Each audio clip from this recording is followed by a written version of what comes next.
नमस्कार प्यारे साथियों, मैं कुंवर अमित सिंह डागुर्स के ऑनलाइन प्लेटफॉर्म पर आपका हार्दिक स्वागत करता हूं। मित्रों, हम पढ़ रहे थे भारत के प्रमुख राष्ट्रवादी नेताओं के बारे में और अभी तक हम 3 प्रमुख राष्ट्रवादी नेताओं के बारे में पढ़ चुके थे और आज की अपनी क्लास जो होगी वो उससे आगे स्टार्ट होगी। इस क्लास के इस टॉपिक के इससे पहले 2 वीडियोज बन चुके हैं, ये तीसरा वीडियो है। तो आज हम आगे बात करेंगे। टॉपिक का नाम है भारत के प्रमुख राष्ट्रवादी नेता। भारत के प्रमुख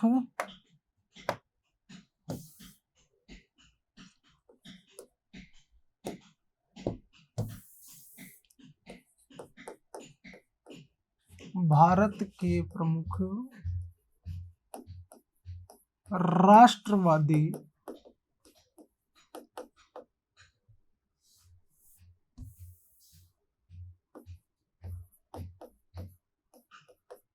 नेता। भारत के प्रमुख राष्ट्रवादी नेता। इससे पहले इसके 2 पार्ट पढ़ चुके थे। 2 और 3 प्रमुख नेताओं के बारे में हम पढ़ चुके थे। आज हम बात करेंगे भारत के कौटिल्य, भारत के कृष्ण के बारे में, या आधुनिक भारत का कौटिल्य। आधुनिक भारत का कौटिल्य या आधुनिक भारत का कृष्ण किसको कहते हैं? जिसको कहते हैं उन्हीं के बारे में आज हम बात करने वाले हैं। यानी आज का हमारा टॉपिक शुरू होने वाला है लोकमान्य बाल गंगाधर तिलक। लाल बाल पाल जो भारत में भारतीय कांग्रेस में उग्रवादी चरण के जो जनक थे, उनमें से एक प्रमुख स्तंभ लोकमान्य बाल गंगाधर तिलक। बाल गंगाधर तिलक। तो इनके बारे में बात करेंगे। महाराष्ट्र बेस्ड, रत्नगिरी बेस्ड, यानी भारत का जो पश्चिमी तटीय क्षेत्र था महाराष्ट्र के आसपास, उस क्षेत्र में इनका जन्म हुआ था। वहां के मूल निवासी थे और किस प्रकार से इन्होंने भारत ही नहीं वरन विदेशों में भी भारतीय स्वतंत्रता की अलख जगाई, भारतीय लोगों को, भारतीय नवयुवकों को प्रोत्साहित किया।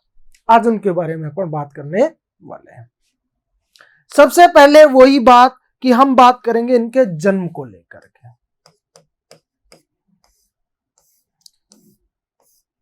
देखिए, इनका जन्म हुआ था 23 जुलाई 1856 को। 23 जुलाई 1856 मैंने कहा जन्म हुआ था इनका। जो रत्नगिरी का क्षेत्र है महाराष्ट्र में, वहां पर एक गांव पड़ता है चिकल गांव।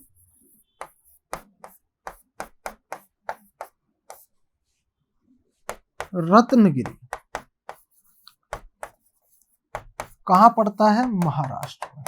यानी ये जो क्षेत्र है ना, हम बात करते हैं महाराष्ट्र का, ये क्षेत्र जो पश्चिमी तटीय क्षेत्र है, यहां पर रत्नगिरी पड़ता है। क्लियर? तो यहीं पर इनका क्या हुआ था? जन्म हुआ था।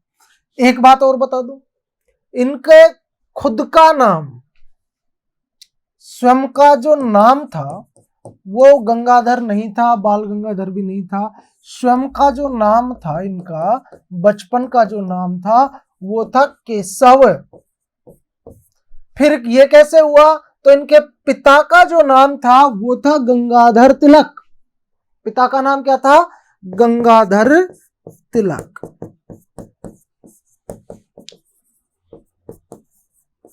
इनके पिता जो थे ये एक टीचर थे, शिक्षक थे। और शिक्षक भी कौन सी भाषा के? तो संस्कृत भाषा के। और संस्कृत के प्रकांड विद्वान माने जाते हैं। प्रकांड विद्वान थे गंगाधर तिलक, और उनके घर में केशव नामक बालक का जन्म हुआ था। यहां तक की बात समझ में आ गई? क्लियर है सबको? अब देखिए एक बात और बता दूं, इनको प्यार से सब बाल कहते थे। प्यार से क्या कहते थे? बाल कहते थे। गंगाधर तिलक इनके पिता का नाम था, इसलिए कालांतर में ये बाल गंगाधर तिलक के नाम से प्रसिद्ध हुए। यहां तक की कहानी सबको समझ में आ गई होगी कि इनके बचपन का नाम जो था वो क्या था? केशव था। ठीक है, गंगाधर तिलक के घर में चिकलगांव रत्नगिरी महाराष्ट्र में इनका जन्म हुआ था 23 जुलाई 1856 को। यहां तक की बात आपको समझ में आ गई होगी। अब बात करते हैं इनकी शिक्षा दीक्षा के बारे में। तो डेक्कन कॉलेज,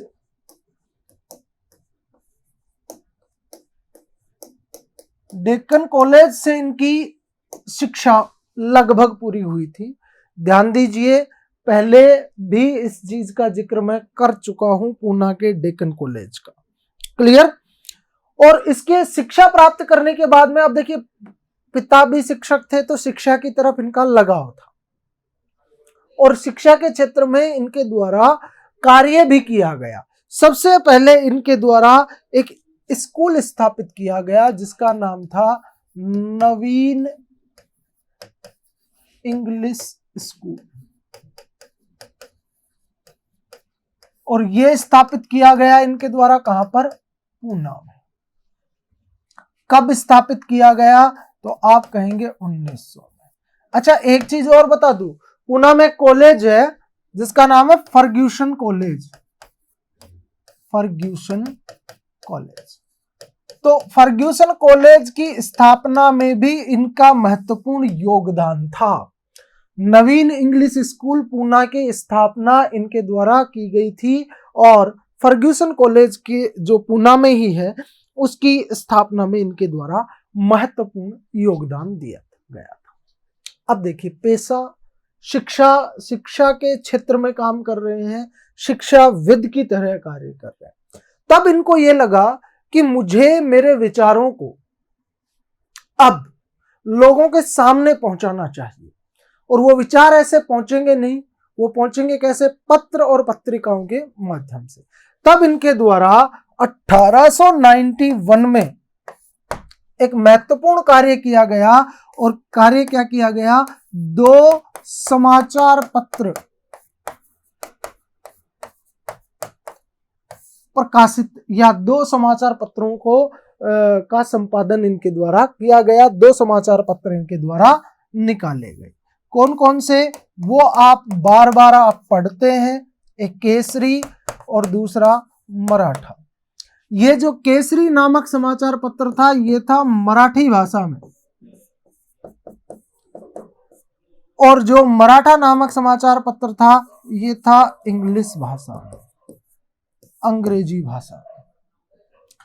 संभवतः 1891-92 1891-92 के अंदर इनके द्वारा ये 2 समाचार पत्रों का प्रकाशन का कार्य किया गया। यहां तक की बात समझ में आ गई होगी। और इन समाचार पत्रों में जो लेख प्रकाशित हुए, उन लेखों से इनके द्वारा भारतीय आम जन में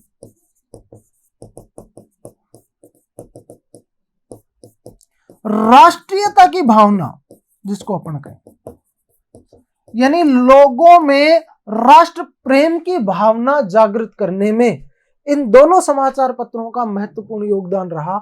और इन दोनों समाचार पत्रों का योगदान तभी महत्वपूर्ण रहेगा जब इनके संपादक या इनके द्वारा इन समाचार पत्रों में जो लेख प्रकाशित किए जाएंगे वो राष्ट्रवादी विचारधारा के होंगे, यानी राष्ट्रीयता या राष्ट्रवाद की भावना का प्रचार प्रसार करने का कार्य तिलक के द्वारा किया गया। इतनी बात सबको क्लियर हो गई होगी। धीरे धीरे आगे बढ़ते हैं तिलक के ऊपर, और मैं आपको कुछ महत्वपूर्ण पॉइंट्स, महत्वपूर्ण जानकारियां इनके बारे में देता हूं। क्लियर? अब देखिए, आप एक चीज पढ़ते होंगे कि गांधी जी के द्वारा जो भारतीय आम जनता थी, भारतीय आम जनता, उसके साथ में एक निकट संबंध स्थापित किया गया था। गांधी जी आम जनता के साथ मिलते थे, आम जनता के साथ अपने विचार साझा करते थे, आम जनता को अपने साथ में जोड़ करके कार्य करते थे। ये कार्य गांधी जी ने किया था, लेकिन मेरा कहने का मतलब यह है कि उससे पहले, गांधी जी से पहले ऐसा ही कार्य जो किया गया था वो तिलक के द्वारा किया गया था। यानी तिलक ने भी अपनी बातों को आम जन तक पहुंचाया, आम जन को अपनी नीतियों में सहभागी बनाया और आम जन तक, आम जन के अंदर राष्ट्रीयता की भावना का विकास करने का कार्य किया। यानी आम जनता तक अपनी बात को बड़ी आसानी से उनके द्वारा पहुंचाया गया। यानी इनके द्वारा जनता के साथ निकट संबंध स्थापित किए गए।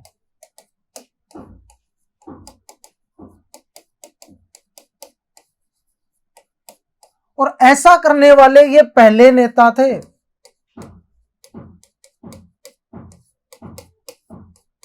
और इनके बाद में ऐसा कार्य किसने किया? महात्मा गांधी ने। महात्मा गांधी दूसरे नेता थे जिनके द्वारा ऐसा कार्य किया गया था, भारतीय आम जनता के साथ में निकट संबंध स्थापित किए गए थे। क्लियर? इसी वजह से इनको महात्मा गांधी का अग्रगामी कहा गया है, इस कारण से कि आम जन से संबंध स्थापित करने के कारण। अब इन्होंने आम जनता के साथ संबंध स्थापित करने के लिए कार्य क्या किया कि भैया कैसे, भाई डायरेक्ट ऐसे तो मिल नहीं सकते, किसी बहाने या कोई काम तो होना चाहिए। तो उसके लिए इनके द्वारा क्या किए गए? अखाड़े स्थापित किए गए। एक काम तो ये किया गया। इसके अतिरिक्त लाठी चलाना सिखाने के लिए, पहले लाठी एक बहुत बड़ा हथियार हुआ करता था, लाठी से ही सारे काम किए जाते थे, हथियार माना गया था। तो इनके द्वारा लाठी चलाना सिखाने के लिए लाठी क्लबों की स्थापना की गई, अखाड़ों की स्थापना की गई, लाठी क्लबों की स्थापना की गई और गो हत्या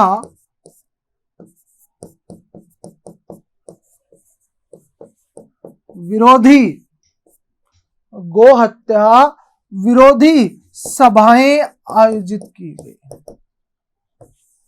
ये सब कार्य इनके द्वारा किया गया था। इतनी बात समझ में आ गई?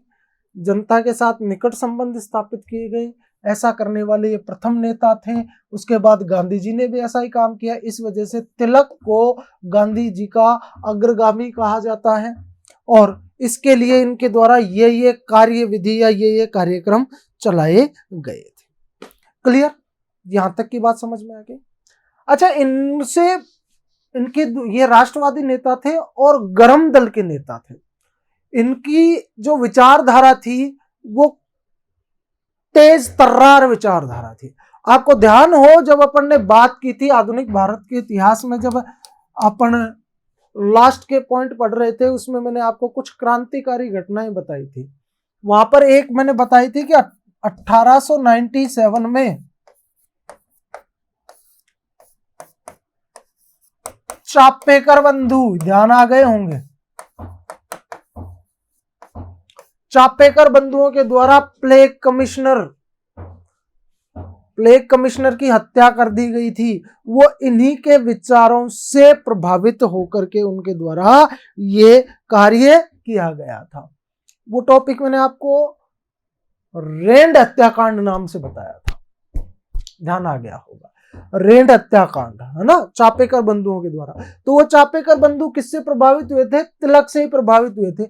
इसी वजह से 1897 में इन्हें 18 माह तक कहाँ रहना पड़ा था, 18 माह की जेल हो गई थी चापेकर बंधुओं को उकसाने के कारण। सरकार ने ये माना कि इन्होंने ही उकसाया था, इसी वजह से प्लेग कमिश्नर रेंड की हत्या की गई थी उन दोनों चापेकर भाइयों के द्वारा, दामोदर चापेकर और बालकृष्ण चापेकर के द्वारा।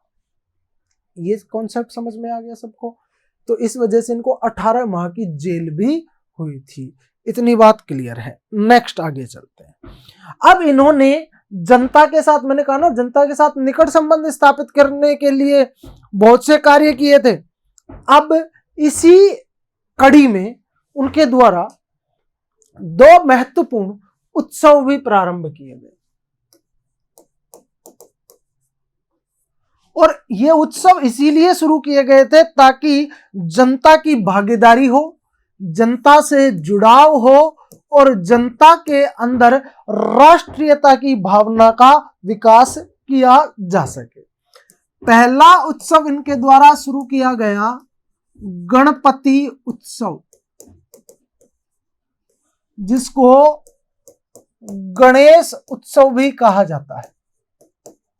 कौन सा उत्सव? गणेश उत्सव।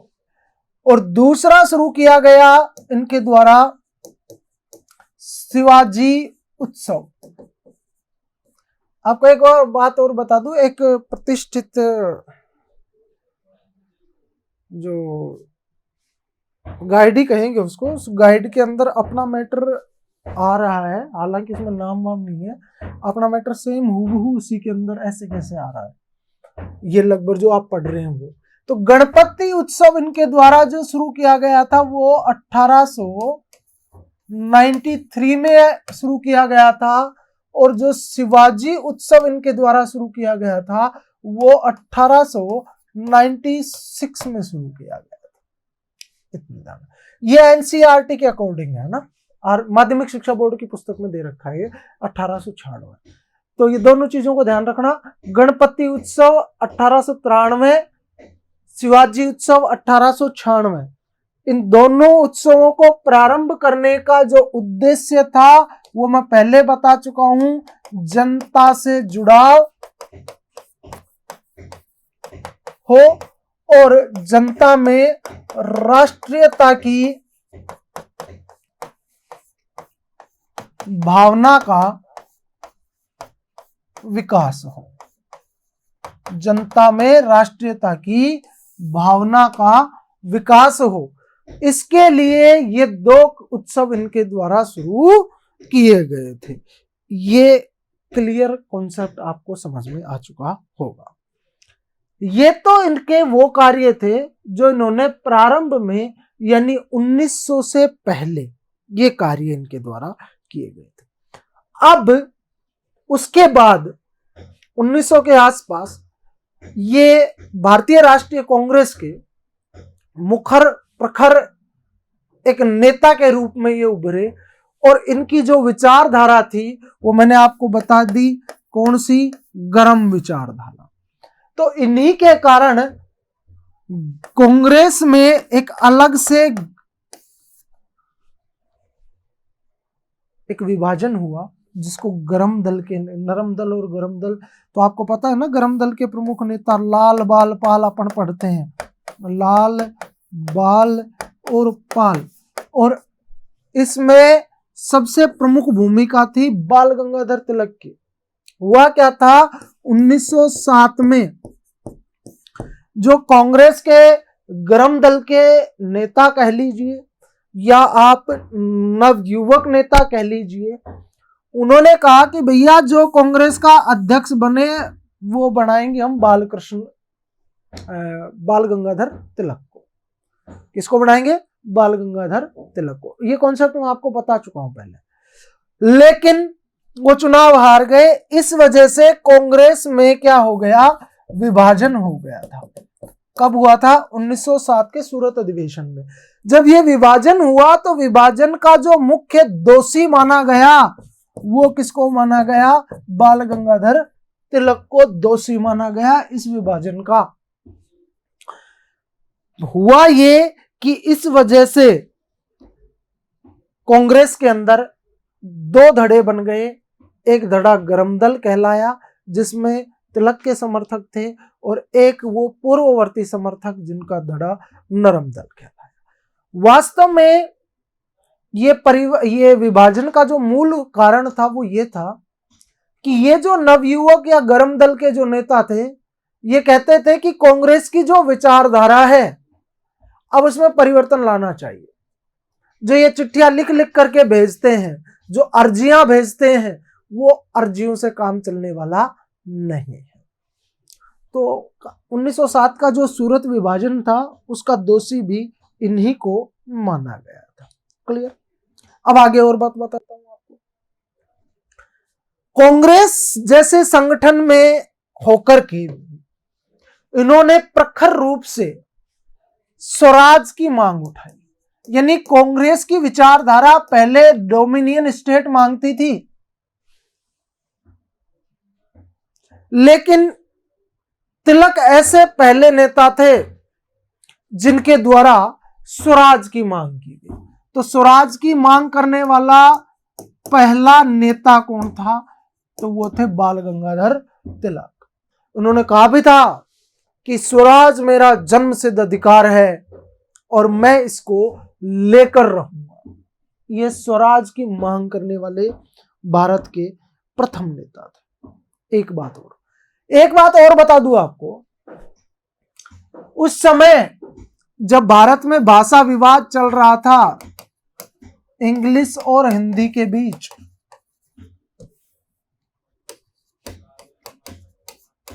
तब तिलक ने प्रखर रूप से मुखर रूप से यह कहा था कि भारत की जो राजभाषा है वो हिंदी को बनाना चाहिए, हिंदी होनी चाहिए। और हिंदी भी कौन सी? जो अपन लिखते हैं, यानी उसकी लिपि भी कौन सी होनी चाहिए? देवनागरी लिपि की हिंदी को भारत की राष्ट्रभाषा या राष्ट्रभाषा बनाया जाना चाहिए। यानी ये सुझाव देने वाले, ये मांग करने वाले तिलक भारत के प्रथम नेता थे।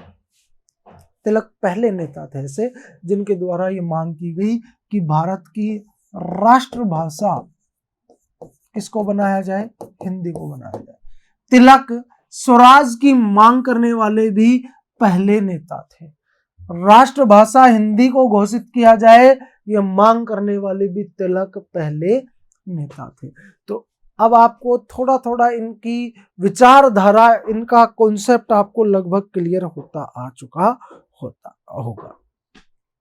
अब देखिए, अब जैसे ही इन्होंने कांग्रेस में एक विभाजन हो गया, या इनकी वजह से ये विभाजन हो गया, या इन्होंने विभाजन करवा दिया, उसके बाद में ये और ज्यादा मुखर हो गए और इन्होंने सरकार की नीतियों के विरोध में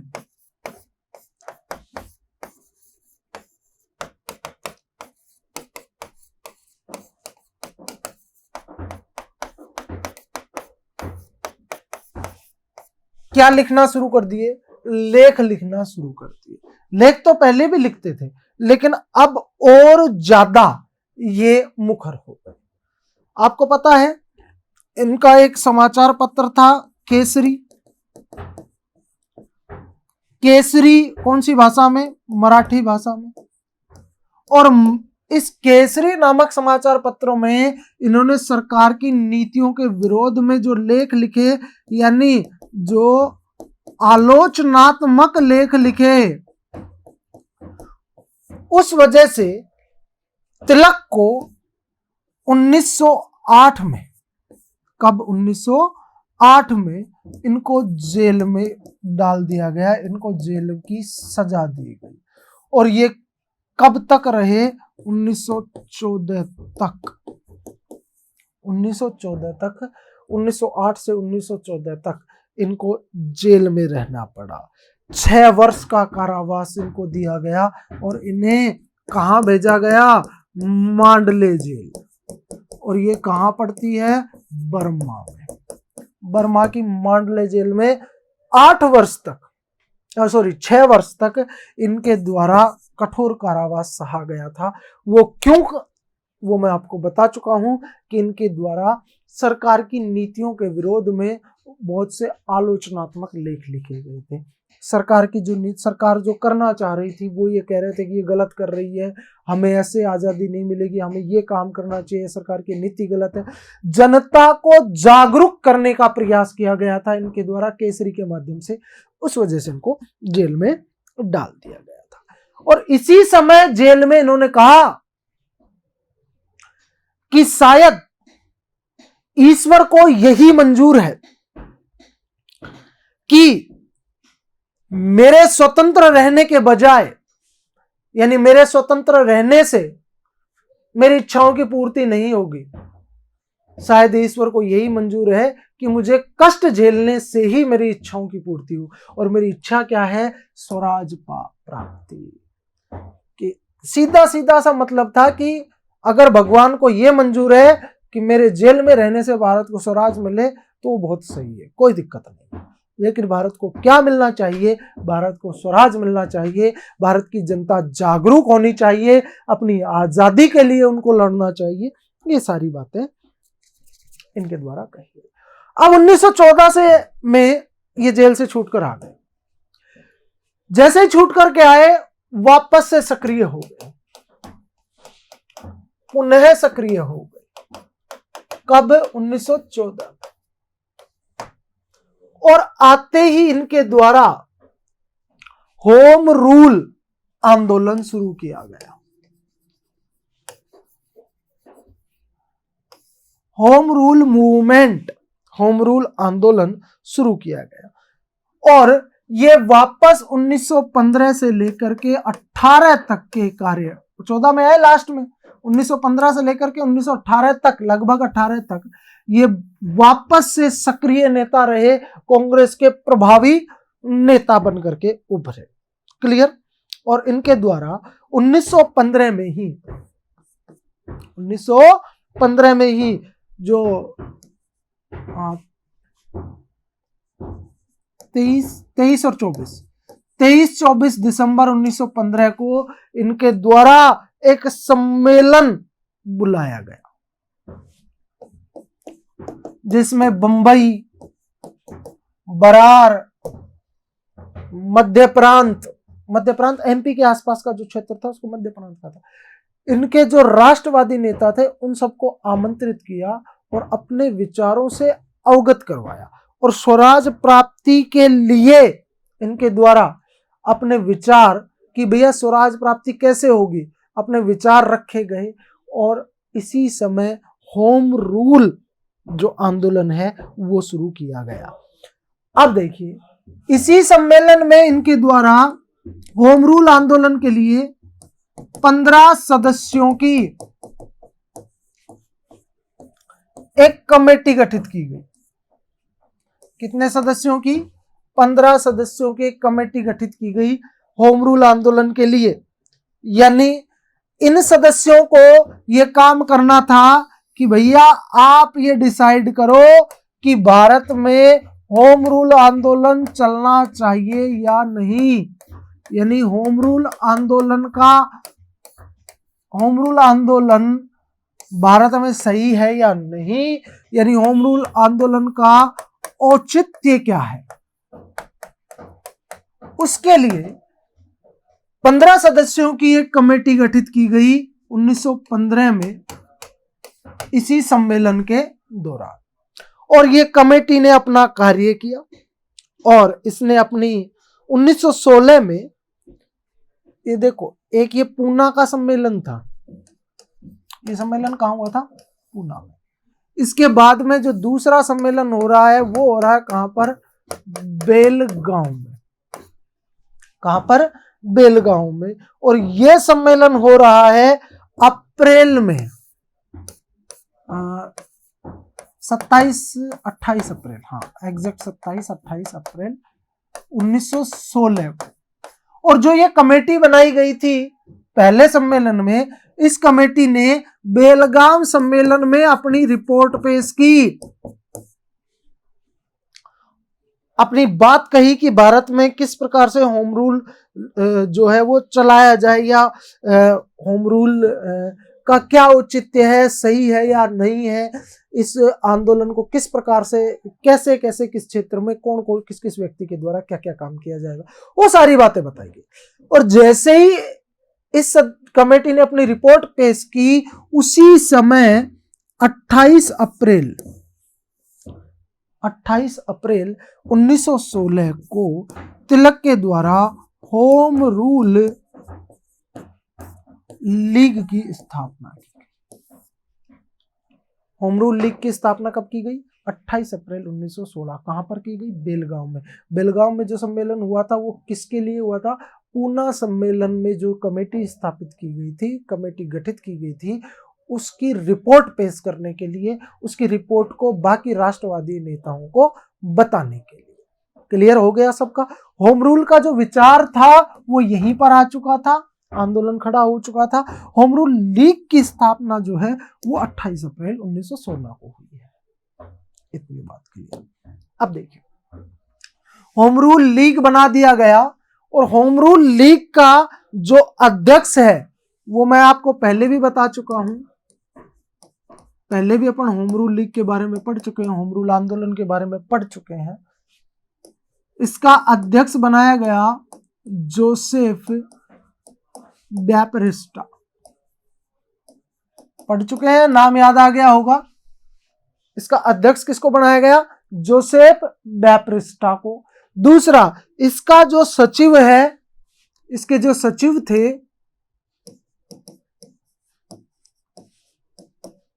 वो बनाए गए केलकर जी, NC केलकर साहब को इसका सचिव बनाया।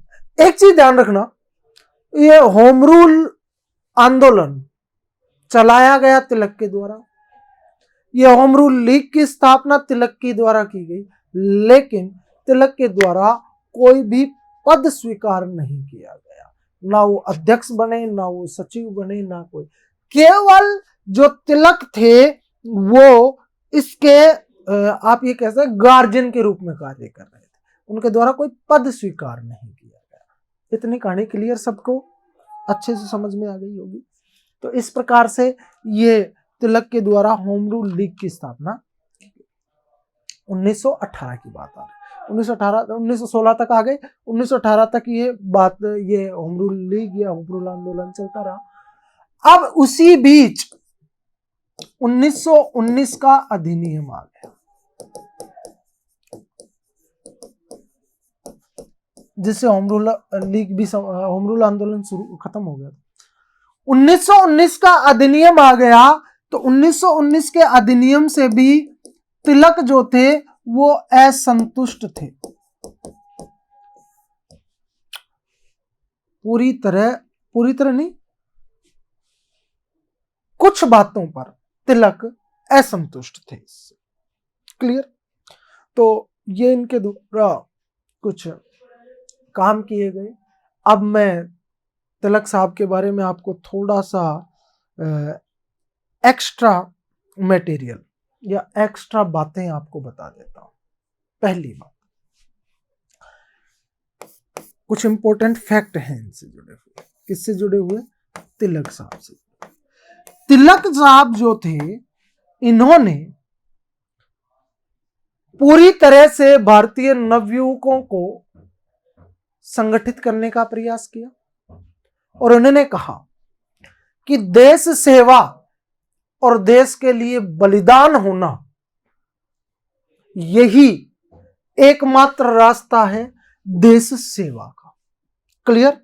यानी बलिदान व सेवा में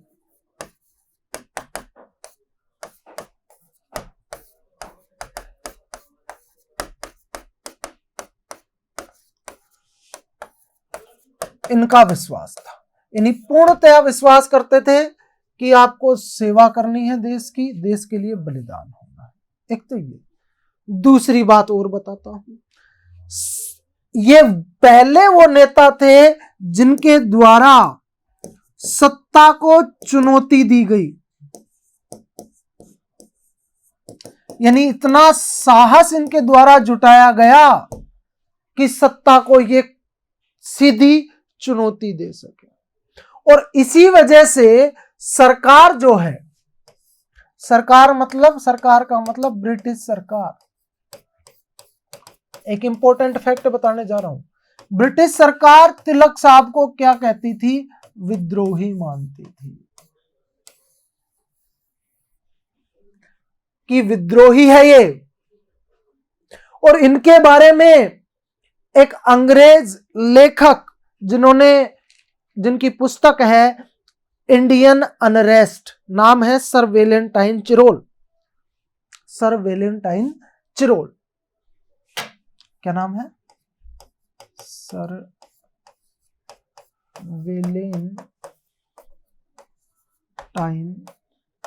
चिरोल। इनकी पुस्तक का नाम है इंडियन अनरेस्ट।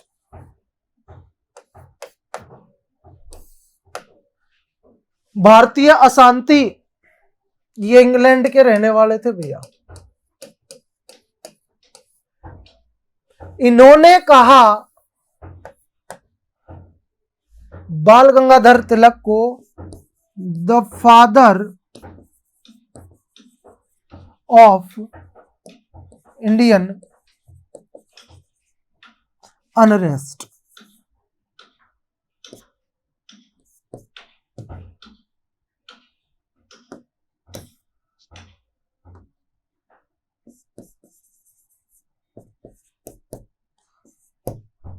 भारतीय अशांति का जनक।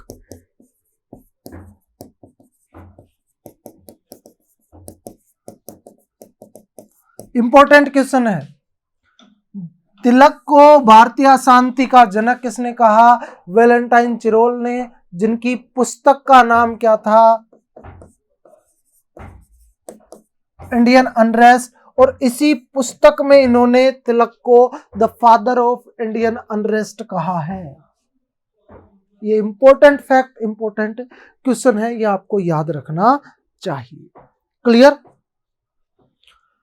इन तिलक के नेचर और तिलक के सरकार के प्रति रवैये के कारण ही इनको अपना मैक्सिमम जो समय है, अधिकांश जो टाइम था, वो जेलों में बिताना पड़ा। लगभग ये जेलों में पड़े रहे। और जेलों में रहने के बावजूद भी, भारतीय राष्ट्रवाद के प्रति कार्य करने के बावजूद भी, स्वराज प्राप्ति के लिए कार्य करने के बावजूद भी, इनके द्वारा 3 महत्वपूर्ण पुस्तकों की रचना की गई। यानी ये उच्च कोटि के विद्वान लेखक भी थे और इनके द्वारा 3 महत्वपूर्ण पुस्तकों की रचना की गई। एक तो आप जब इंडियन सिविलाइजेशन एरा पढ़ते हैं, वहां पर जब अपन वैदिक एरा पढ़ते हैं, वैदिक युग पढ़ते हैं, तो वहां पर एक पुस्तक का नाम आपने पढ़ा होगा,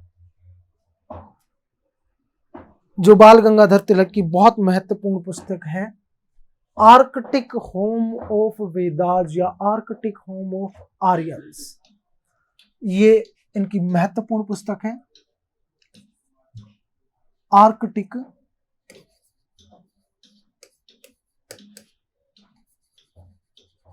होम ऑफ आर्यंस या फिर आर्कटिक होम ऑफ वेदास। ठीक है, एक तो इनकी ये महत्वपूर्ण पुस्तक है। दूसरी पुस्तक गीता रहस्य, गीता के रहस्य, गीता रहस्य, ये 2 पुस्तक हो गई। तीसरी जो है वो सबसे महत्वपूर्ण पुस्तक है, जिसका नाम है द ओरिजिन, द ओरिजिन, उदय। ये इनकी सबसे महत्वपूर्ण पुस्तक है।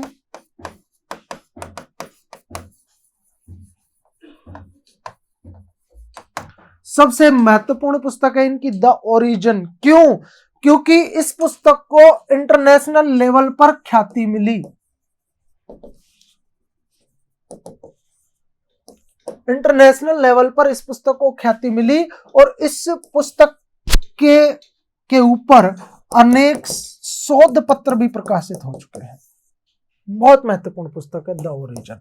आपको तीनों के नाम याद रखने हैं, arctic home of Aryans, Gita Rahasya और द ओरिजिन।